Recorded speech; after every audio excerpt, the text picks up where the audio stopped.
it's not the way that you think necessarily. So it comes across as a lot more generic. But secondly, what I found in general is that AI has a tendency to organize content like it's files on a computer. So these things make sense together. These things make sense together. And actually, the way that we approach book planning, and I think this is really important, is from the reader perspective. Hey, it's Melanie Johnson. Welcome to our Elite Publishing podcast, all about books, all about publishing, all about marketing your books. So today we have a ghostwriter with us, as well as they own ghostwriting, co-writing, editing, everything you want to help create your book. We have Verity with us today from Intelligent Inc. We are so blessed to have you. Thanks for joining us today. Thanks so much for having me. So tell us, what is the biggest thing people struggle with when they want to write their books? I think there's a couple of things, really. So the first and foremost is finding the time to do it. A lot of people to imagine how they could fit book writing into their life. And some of them might be tempted to use shortcuts like AI or templates and things. And I always say that shortcuts sell you short because you don't get your best book out of them. So generally, one of the things that we're always looking at is how can you create the time? If this is really important to you, where is the time? How is it going to fit within your life and make it work within your life? So that's one thing. I think the other thing is just real fear over, do I have something worth putting into a book? Are people going to want to read this? Are people going to be interested in what I have to say? And often that fear can hold them back from it. They might have wanted to write a book for years, or they've had people telling them they should write a book for years. And yet, because they've got that doubt that constantly, they just keep putting it off and going, I'm just going to do something else. And as a result, it means that they keep putting off the results that could come from getting a book. They keep putting off the impact that could come. And so I think it's really important that, often the first thing that we have to do is get people past that fear so that they can actually take a step and start. It's so true. It's just don't want to get that thing done. It's that ball and chain hanging off your neck of, I really want to write my book. And then you just keep carrying it with you for years. And I think that's great advice. It is a time commitment. I tell people it's a time commitment and a financial commitment. If you want to work with a team, like you want to work with somebody like Verity and work with someone like us to publish your book, or anyone that's a ghostwriter, book coach, or a publishing company that's a self-publishing company, you have to pay them for their services. And I just want to, it's expensive. It's not, it's only going to cost me $200 and someone will ghostwrite my book. That's not the case. So it's an investment in both. And I love that you're saying you have to be disciplined to be able to craft the time. Even if you're working with a ghostwriter, you have to give time to the ghostwriter to make those meetings and go there.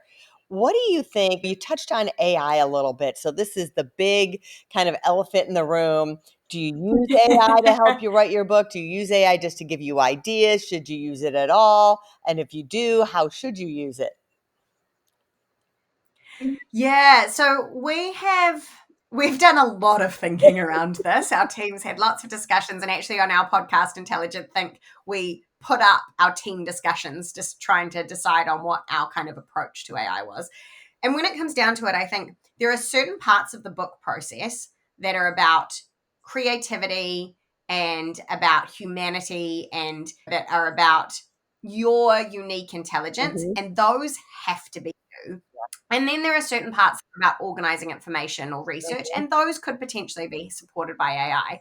So when I look, for example, at the book planning phase, I've seen a lot of people turn to AI to tell them what their book should be about, or like what should the sections of my book be. And I think that's a really big mistake. Really? For a couple of reasons. So firstly, because in doing so, you're not getting something that's really unique to you. Even if you've fed it lots of stuff, it's pulling on things that are not your expertise. It's not the way that you think necessarily. So it comes across as a lot more generic.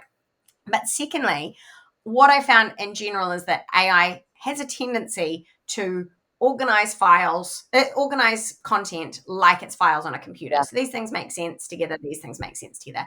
And actually, the way that we approach book planning, and I think this is really important, is from the reader perspective. So you've got to be considering, where are they starting? Where are they ending up? What do they need first from you before they can even be open to the information that you've got to share? And so I think actually doing that process is really important to come from a human brain. Not to mention the fact that it actually, like, one of my favorite things about the book process overall is the level of personal development that it gives you, like Yeah, the way that it builds your thinking, the way so that it true. develops who you are as a person, as a professional, as an expert, is Yeah, amazing. And you really miss out on that if you're using AI to do the thinking parts for you. yeah. So that's the first piece that I think is really important, is not to use it there. But once you've got, Mm, potentially a good place to use it is in pulling together all your existing content and going, can you find all the stuff that I've already created yeah, and putting it into this structure so that you're not starting from a blank page. So that's where I like the difference between the thinking versus the organizing. right. That's the difference. So that's up front. And then I think the other piece is in writing. I really recommend that you do not use AI for your first draft. And the reason for that is similar to the earlier reasons. Like the actual, if you're writing your book yourself in particular, so, we work with only 3 to 4 ghostwriting clients a year. Yeah, The vast majority of our clients, we're coaching through the yeah. process of doing it themselves. And the benefit that they get from actually writing it, like great writing is great thinking. And the way that they develop their thinking, the way that they develop themselves, the way they develop their confidence in their Mhm. ideas happens through that process. Yeah. And so they might then use AI to clean it up, or they might use AI to do some research or things. But I just think that shortcuts sell you short. When you take those shortcuts, you are missing out on the magic that comes from the book writing process. As you can tell, I'm a bit passionate about Yes. this. I can tell. We say it's the 10-80-10 rule. Like you can put Mhm. 10% into AI, but then you've got to do 80% of the work. Maybe 20% of the work could be AI. Like maybe it's Grammarly is Yeah. AI. You could run it through Grammarly for Yeah. proofing. That's still considered AI. So there's certain tools, yeah, Yeah. that you can run it through, but it still has to be the majority of your thoughts, Mm. your voice, your stories, because AI doesn't know your stories. But we also believe in, hey, dump all of your stuff into there, make a custom GPT. It's going to learn your voice, learn your content. And then you can say, hey, I did a story about this in one of my speeches. Find that in the Yeah. documents that I uploaded there, and then pull it out from you like, oh, there it is. And then it's transcribed for you. And then you can put it into the chapter that you need and edit it later, but then you can piece it together. Yeah. Yeah, I think that's where it's really important. It can be useful if you've got a lot of content. That's what I mean by the difference between where you have to do the thinking versus when it's organizing information. Yeah. And that's the real difference to me. Yeah. I think the other thing to consider is I recently had on our podcast an intellectual property lawyer Mhm. who specializes in working with experts in the world of AI, how you protect and create your own. Her name's Erin Austin. She's amazing. And she was saying it's actually a case for you don't own the copyright if you've used AI to generate That's any of your true. content. So you've got to be really careful as well around what you own and how Yeah. you protect that. And she said she uses AI. She thinks AI is great. And it's one thing to use it for social media posts. But if there's something that you're selling Yeah. that is you're selling as your expertise, you've got to be really careful Yeah. that it is your expertise and it's not coming from. That kind of leads me into another question. Let's say you take a course on something and then you've learned all this stuff. You've taken maybe 3 or 4 courses on a certain topic. And now you're teaching this content yourself. You're like, okay, I've learned this. Like now I'm an AI expert. Let's say you've studied AI. Now you're like, I've learned all these different things and now I'm AI. I'm going to write a book about AI or whatever the topic may be. What are the ramifications that you've taken other people's stuff that you've learned from? It's training. Maybe it's a mastermind group or whatever it is. And now you're like, okay, I'm going to tell my story, my version of that. Is that protected at all? Or what do you feel about that? Yeah, I'm not You're not an a IT lawyer, person but yet. so I'm not an expert in that by any means. But what I would say is when we're working with clients, we always say there's a few key things. Is one, have you credited? So where it is something that's come from somebody else, Yep. have you credited it? When it's something that you've developed into your own thing, Yeah. is it unique enough that actually you have made it your own thing? What you don't want is to take something that someone else has created, put a new name on Yeah. it, and then say it's yours. If you've created something that's come from the amalgamation of 5 different things and Mhm. it's yours, then that is new. That's Yeah. your unique perspective. That's the new thing that you're bringing to it. And I think the real difference is as a person, what you've learned and where you've learned it. And you still sometimes get caught out by things. Like I'll read things and totally forget where I've read it Right. and have to go, oh, I heard this. I don't know who said it. And in your book, you've got to be a lot more careful about actually finding where those things came because you're putting them into writing, publishing it. But I think it's just really important that you either credit or that you've made it your own. Yeah. And so I think that's where the risk with AI comes in, is you're not actually the one creating it if AI is pulling all of that stuff together. Like, you could use AI to do research and then you develop something new off the back of it. Yeah. But if you're getting AI to create something off the back of all of its knowledge, Mhm. you're not necessarily able to credit all of it because it isn't always the best at giving you factual Right. information about where stuff came from. And B, it's not actually your unique expertise. And so I think that's a really important piece of the puzzle, is like Yeah. being able to recognize where you got stuff from, and also that you've moved it along and changed Yeah. it, not changed it, but developed your own thing off the back Your of own it. I think story. is I go back important. to Tony Robbins. He was trained by Jim Rohn, and his whole Mm, program really was a copy of Jim Rohn's to start out with, but just his spin on it. It's just, I mm. tell people too, like, every in Houston, we have churches everywhere here. They're all preaching out of the same book, but they all have a different spin on it, an Yeah, interpretation of I it. love that analogy.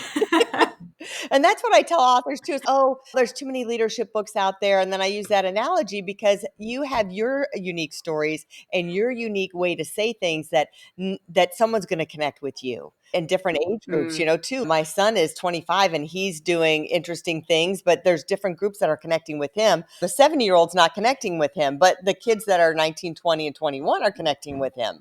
Right. And he might yes. be saying the same Yeah. thing that the 70-year-old is saying, but they're not listening to the 70-year-old. They wanna hear it from their own Hmm. demographic, if that makes sense. Yeah. And I think that's why it's so important to know who your audience is. Mhm. Like, actually, I have a really good example of that. I was talking to a friend yesterday who was saying she read that she'd been looking into how Mel Robbins had been so successful Yeah. with her latest book, with the Let Them Theory, and was talking about the difference between previous books and what she'd done. And she said, but then I read it and it was so easy and basic. And I was like, yeah, but you're not the target audience for that, because she reads constantly. She's reading personal Mhm. development and business books and all these kind of books. I'm like, that's written for a mass market of someone who hasn't necessarily picked up many self-help Yeah. books. Whereas you, someone who's writing a book for you, is going to be going into a lot more depth. They're going to be going into the Yeah. science, the research. And so that's where I think it's really important to understand who your audience is, which, at least for most of the people that we work with, it's pretty similar to their target audience for their business, or at least the people that they're going to be speaking in front of, if it's not the same person who's buying it.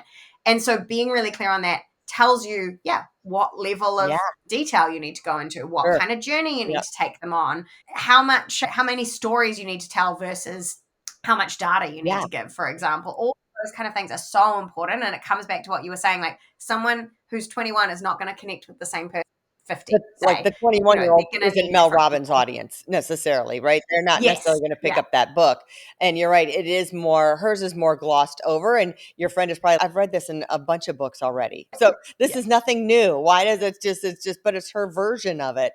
When you work with Yeah. authors, like, their next stage is obviously publishing, and there's a variety of ways to Mhm. go. There's traditional, there's hybrid, and there's self-publishing, and then there's do-it-yourself publishing type of thing. And do you have any guidance for them depending on the author and what the author does, or how do you have given them any guidance in that way? Yeah, so one of the things we do in our strategy session up front is we actually ask them to rank what's most important to them when it comes to the publishing. Mhm. So, for example, I'm trying to think of what they are off the top of my head, but it's things like how much time it takes them versus the budget, whether the people that they're working with have similar values and Yeah, philosophy to them, whether they're in the same country as them or outside. There's a whole heap yeah, of criteria that we've come up with that's to great. get people to rank. And then that way we can go, okay, you have very little time, but budget isn't really an issue, and these are the things that you care about. Mhm, So actually, we're going to introduce you to this hybrid publisher versus actually, you really want to have control. So mhm. what we do is you want to have full control over the process. So maybe self publishing is right. And these are the people you need to work with to help you do it well. And so that's the thing that we're looking at. And we look at that right up front, because Yeah, I think even though lots of them, they're not going to get to that for another year or so, it's really helpful for them to understand a picture of their whole journey right. instead of just thinking of it in kind of myopic stages, is really consider that whole And journey. what I find is a lot of authors have the dream of, "Oh, I'm gonna get a traditional publishing deal, they're gonna pay me all this money," and I'm like, "How many followers do you have on your Instagram?" Yeah. I don't know, like, I've Yeah. got a few thousand. You gotta have some more zeros behind there for them to be interested in you. Yeah. You have to already be a celebrity and know that the traditional publishing house wants to know that you are gonna sell thousands of copies of books for them, and that's the deal, and you have to be willing, like you said, to give up control because then most of their Mm, deals, they have control of the content and the process, and it's frustrating. We've worked with many traditional publishing houses to make their author a bestseller and award winner because they don't mm, know how to do that. We've worked mm. alongside them, but their philosophy is more push the hardback book. That's where they're trying Yeah. because they do a hardback print run. So their investment is in that. And a lot of times they're not doing the paperbacks right off because they're seeing if the book will really push through and have a hardback success as well as an ebook Yeah. success. Then they might do a paperback. So that's one of those things that I think people are mystified by that they don't know that big difference. Yeah. And it's funny, I think a lot of people, they come into it. A lot of the questions that people, when I'm talking to them, are around publishing. Yeah. Like they don't really, because it feels so overwhelming and so complex. And I've said to many of them, I was like, you can have a successful book and a great quality book doing any of those. Like Yeah. it's not a case of if you do it through a traditional publisher, it's going to be really good. And if you do it, it's going to be bad. That is Mhm. at all. You just have to have the right partners. You've got to have a really good book, like a really good manuscript, and you have to know who your audience is and have a really good strategy around it Yeah. and know how you're going to market it. And then use good people in terms of the design, obviously being really important. So I think it's something I'm trying to get across with people now is any way is okay. Like you can do it anyway, but it's really understanding what do you need out of the like what are you capable of putting into Yeah. it? And actually like how are you going to best get to the goals that you've Mhm. set yourself? Because if a publisher, like a traditional ones are great in some ways, but they're not going to be the ones out there helping you grow your business. So Yeah. if your goal is to grow your business and use your book as a tool for that, traditional publishers are worried about selling copies of the Right. book, whereas for a lot of our clients, actually selling copies of the book is not the most important thing. It's using the book in Right. order to get more work. So I think that's why it's really important with Yeah, that. and That they don't just be understanding what's important. true, and they don't care about your personal brand, and you wanna build that personal Mm, brand along with the book. I think the most recent launch, like Mel Robbins, this I think was her 3rd book. Alex Herman, I don't know if you're familiar with him. He's like this yeah. yes. So he just had this Yeah. was his 3rd book, which he really honed Yeah. in and fine-tuned this launch product, Mm, and I think the final number is around 150,000,000 so far that he's done on his launch. yeah. But like you and I were saying, it wasn't he stole and he was brilliant about this because it was like he was making an offer, but really the offer had to do with selling books. So you had to buy X amount of Mm, books, and then you got all these bonuses in order to get. really with it. So if you bought Yeah. 200 books for $6,000, it was like you were getting the course, you were getting all this stuff. So instead of saying you're buying the Yeah. course, you're really buying the 200 books. He really leveraged a lot in that launch. It was quite incredible. Well, And he's and I self-published. think Alex Hormozzi's yeah, I think he's a really interesting example because a lot of people were breaking down what did he do on the launch party that worked really well and all of this stuff. And it's like actually they've forgotten is everything that he's done for the last Yes. decade. I'm trying to think how long he would have been around to build up to that point. Right. And so it really highlights that like your book, the success of your book doesn't start happening when the book comes out. It happens Mhm. years beforehand. I think it's really important. That's why you really want to think about what are you trying to do with this? What do I need to do to prepare for the launch of my book? Yeah. All of that kind of stuff. And we're not marketers by any means. We always suggest our clients work with specific book marketers, but we always want to get them really clear up front Yeah. in their strategy. What do they need to achieve with this? Are things they need to be doing along the way Yeah. in order for it to achieve that when it comes out as well. That's so smart. Tell people where they can connect with you if they need a book coach or a ghostwriter. Yeah, LinkedIn is definitely the place I spend most of my time, too much time probably. So definitely on there, Verity Craft, so craft with a C. Otherwise, our website is intelligent.inc with a K. And yeah, feel free to check out our podcast, Intelligent Think, as well, wherever you get your podcasts, the usual places. That's awesome. If you're looking to write a book, check out Verity and see if you can work with her. And if you're looking to become a best-selling award-winning author and help someone alongside of you with your business of the book, look us up at eliteonlinepublishing.com. Have a great week, everybody, and keep writing. If you want to write a book and become a best-selling author, you're in the right place. At Elite Online Publishing, we can help you create, publish, and market your book so that it becomes a #1 bestseller. We work with a limited number of authors to ensure that they receive the best possible service.